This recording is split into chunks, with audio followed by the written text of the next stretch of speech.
Hello friends, welcome to Raji's kitchen. நான் உங்கள் ஏமா பேசுகிறேன். இன்றைக்கி நம்ம சேனலில் வெஜிடேபிள் எக் ஆம்லெட் எப்படி செய்கிறது தான் பார்க்க போகிறோம்.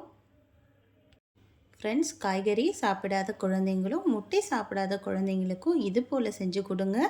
இது ஒரு ஈவினிங் ஸ்நாக்ஸாகவும் சாப்பிடலாம். இதை நம்ம ஒரு பிரேக்ஃபாஸ்ட் ரெசிபியாகவும் நம்ம சாப்பிடலாம். டயட்டில் இருக்கிறவங்க இது போல் ரெசிபி செஞ்சும் சாப்பிடலாம். இது ரொம்ப ஹெல்த்தியான டேஸ்டியான ரெசிபியும் கூட.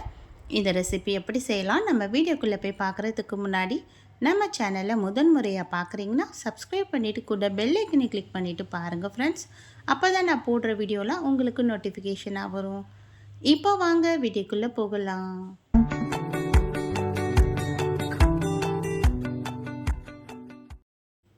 ஃப்ரெண்ட்ஸ், இந்த ரெசிபி செய்கிறதுக்காக இப்போ ஸ்டவ்வில் ஒரு கடாய் வச்சுக்கலாம். இந்த கடாய் நல்லா சூடாகி வரட்டும். சூடானதுக்கப்புறமா இதில் 3 ஸ்பூன் அளவுக்கு எண்ணெய் சேர்த்துக்கலாம். இப்போ இந்த எண்ணெய் சூடானதுக்கப்புறம் இதில் 4-5 பல்லு பூண்டை சின்னதாக கட் பண்ணிவிட்டு சேர்த்துக்கலாம். இந்த பூண்டோட பச்சை வாசனை போகிற அளவுக்கு நல்லா வதக்கி விட்டுடலாம். இது நல்லா ஒரு 10 செகண்டுக்கு இது போல் வதக்கி விட்டதுக்கப்புறமா இதில் மீடியம் சைஸ் வெங்காயம் 1 எடுத்து இது போல் சின்னதாக கட் பண்ணிவிட்டு சேர்த்துக்கலாம். சேர்த்துட்டு இந்த வெங்காயத்தையும் நல்லா வதக்கி விட்டுடணும். இந்த வெங்காயத்தோட பச்சை வாசனை போகிற அளவுக்கு வதக்கி விட்டுடணும். இப்போ இந்த வெங்காயத்தோட பச்சை வாசனைலாம் நல்லா போயிட்டதுக்கப்புறமா இந்த அளவுக்கு சவத்து வந்திருக்குல்ல வெங்காயம், இந்த அளவுக்கு வந்ததுக்கப்புறம் இதில் மீடியம் சைஸ் தக்காளி 1 எடுத்து சின்னதாக கட் பண்ணிவிட்டு இதையும் சேர்த்துக்கலாம். இது எல்லாம் நல்லா வதங்கி வரணும். இதில் நம்ம வெங்காயம் தக்காளி சேர்த்ததே தெரியக்கூடாது, அந்த அளவுக்கு நல்லா வதங்கி வரணும் இது. இப்போ இந்த தக்காளி வதங்குறதுக்கும் இந்த நம்ம ரெசிபி செய்கிறதுக்கு தேவையான அளவுக்கு உப்பு இப்போவே சேர்த்துடுறேன். இதில் 1/2 ஸ்பூன் அளவுக்கு உப்பு சேர்த்துருக்கேன். அப்புறமா பார்த்து நம்ம வேணும்னா கொஞ்சமாக சேர்த்துப்போம். இப்போ இந்த அளவுக்கு உப்பு சேர்த்துட்டு நல்லா வதக்கி விட்டுடலாம். வெங்காயம் தக்காளி நல்லா வதங்கி வந்துடுச்சு. இந்த அளவுக்கு வந்ததுக்கப்புறம் இப்போ பாதி குடமிளகாய் எடுத்து சின்னதாக கட் பண்ணிவிட்டு சேர்த்துக்கலாம். சேர்த்துட்டு இதையும் நல்லா வதக்கி விட்டுடலாம். குடமிளகாய் சேர்த்து ஒரு 10 செகண்ட் ஆனதுக்கப்புறமா ஒரு சின்ன கேரட்டை இது போல் சீவி வச்சுருக்கேன். இந்த கேரட்டையும் எடுத்து சேர்த்துக்கலாம். இது போல் நம்ம காய்கறிகள் சின்னதாக கட் பண்ணி சேர்க்குறதுனால இதில் நம்ம காய்கறி சேர்த்ததே நமக்கு தெரியாது, அந்த அளவுக்கு நல்லா டேஸ்ட்டாக இருக்கும். இப்போ இதெல்லாம் பச்சை வாசனை போகிற அளவுக்கு நல்லா வதக்கி விட்டுடலாம்.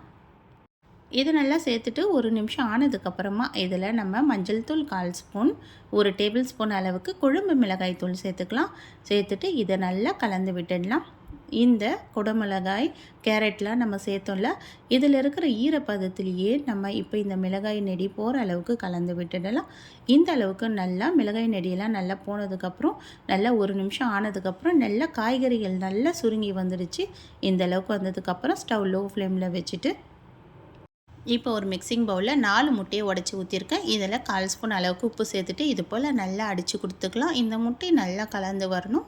இப்போ இந்த முட்டையை நல்லா அடித்து கொடுத்துக்கலாம். நல்லா கரைஞ்சி இந்த முட்டையில் இருக்கிற உப்பில் நல்லா கரைஞ்சி வந்ததுக்கப்புறமா நம்ம ஏற்கனவே ரெடி பண்ணி வச்சுருக்கோம்ல இந்த வெங்காயம் தக்காளி காய்கறிகள்லாம் வதக்கி அந்த கடாயிலே எடுத்து இதை சேர்த்துக்கலாம். ஸ்டவ் லோ ஃப்ளேமில் வச்சுட்டு இப்போ இது நம்ம மிக்ஸ் பண்ணி வச்சுருக்க முட்டையை எடுத்து இப்போ நம்ம அப்படியே இதில் சேர்த்துடலாம். சேர்த்துட்டு இது போல் நல்லா சமம் பண்ணி விட்டுடலாம். இது போல் சமம் பண்ணி விட்டுட்டோன்னா இது நல்லா வெந்து இது பீஸா போல் ரெடி ஆகிடும் நமக்கு. இப்போ நல்லா இது அப்படியே வெந்து வரட்டும். ஸ்டவ் லோ ஃப்ளேம்லேயே இருக்கட்டும். இதை நல்லா ஒரு 5 நிமிஷத்துக்கு அப்படியே லோ ஃப்ளேமில் வச்சுட்டு சுற்றி எண்ணெய் ஊற்றிட்டு ஒரு மூடி போட்டு மூடிடலாம். இது நல்லா அப்படியே லோ ஃப்ளேம்லேயே வெந்து வந்ததுன்னா இது நல்லா வெந்து இது நல்லா திருப்பி போடுறதுக்கும் ஈஸியாக இருக்கும். ஒரு 5 நிமிஷம் அப்படியே இருக்கட்டும். ஒரு 5 நிமிஷம் ஆனதுக்கப்புறம் இந்த முட்டையில் இருக்கிற மேலே இருக்கிற ஈரப்பதம்லாம் குறைஞ்சிருக்குல, இந்த அளவுக்கு வந்ததுக்கப்புறமா இது போல் கரண்டி எடுத்து இது போல் பொறுமையாக திருப்பி போடலாம். இப்போ நல்லா சுற்றி விட்டோன்னா இது ஈஸியாக நமக்கு திருப்ப வருது பாருங்கள். முடிஞ்ச அளவுக்கு இந்த ரெசிபி செய்யும் போது இது போல் நான்ஸ்டிக் கடாய் இருந்தால் யூஸ் பண்ணிக்கோங்க. இது திருப்பி போட்டு இதையும் ஒரு நிமிஷம் நல்லா செவக்க வச்சு நம்ம ஸ்டவ் ஆஃப் பண்ணி விட்டுடலாம். இப்போ நமக்கு டேஸ்டியான வெஜிடேபிள் எக் ஆம்லெட் ரெடி ஆகிடுச்சு. இந்த ரெசிபி பேச்சுலர்ஸ் ரொம்ப சுலபமாக செஞ்சிடலாம். அது இல்லாமல் டயட் இருக்கிறவங்களும் இந்த ரெசிப்பியை ரொம்ப சுலபமாக செஞ்சு சாப்பிட்றதுக்கும் ஈஸியாக இருக்கும். இதில் ஆயில் மட்டும் கொஞ்சம் குறைவாக சேர்த்துக்குங்க. குழந்தைங்களுக்கு இது ஒரு பிரேக்ஃபாஸ்ட் ரெசிபியாகவும் ஈவினிங் ஸ்நாக்ஸாகவும் செஞ்சு கொடுத்தோன்னா ரொம்ப விருப்பமாக சாப்பிடுவாங்க. கண்டிப்பாக ட்ரை பண்ணி பாருங்கள் ஃப்ரெண்ட்ஸ். ரொம்ப சுலபமான ரெசிபி தான். ட்ரை பண்ணி பார்த்துட்டு எப்படி இருக்குன்னு எனக்கு மறக்காமல் கமெண்ட் பண்ணுங்கள். இந்த வீடியோ பிடிச்சிருந்தா லைக் பண்ணுங்கள். மறக்காமல் நம்ம ரதிஸ் கிச்சனையும் சப்ஸ்கிரைப் பண்ணிவிடுங்க. தேங்க்யூ.